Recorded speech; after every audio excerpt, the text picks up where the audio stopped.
Elly, hello, and welcome. You've got a microphone. We'll just see, can we hear you? Okay, fantastic. That's a hard act to follow, I have to say.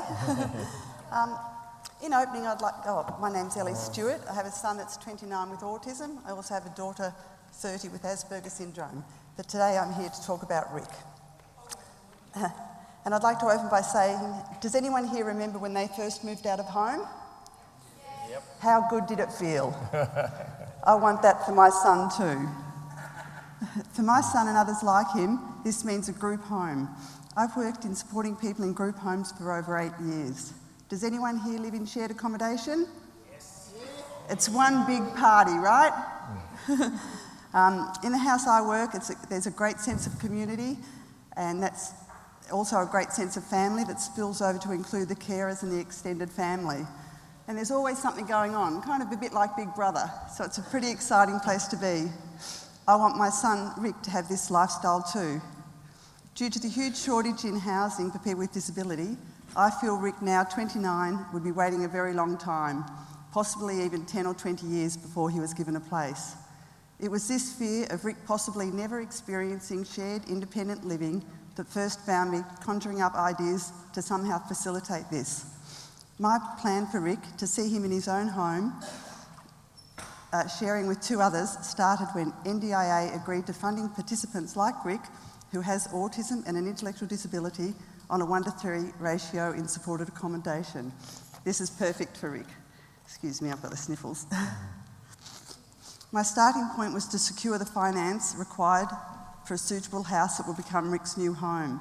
I did this 12 months ago, purchasing a new house that I then leased back to the builder for use as a display home for 12 months. This gave me breathing space and time to put in place all that is required to comply with the SDA, Specialist Disability Accommodation.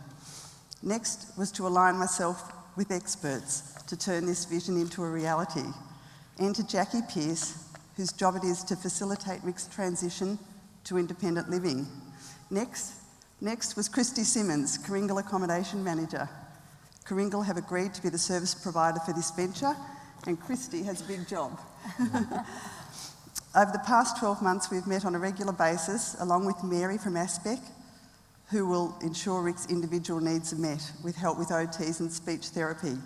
You can imagine being non-verbal, being unable to express yourself, suddenly moving out of home in with 2 mates. Quite daunting. But I'm pleased to report we are about to send out our expression of interest brochure to find Rick's 2 new housemates.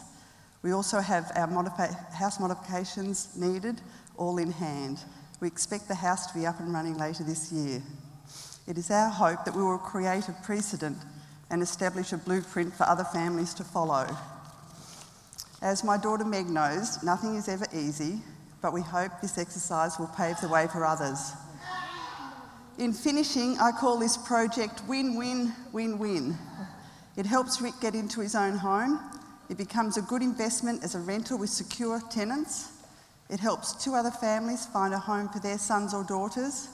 It paves the way forward for others to follow. This strategy of private home acquisition can serve both in giving us as parents some influence over our kids' accommodation, while simultaneously assisting in some small way to alleviate the chronic housing shortage for people with disabilities. Thank you for listening to Rick's story. Thank you.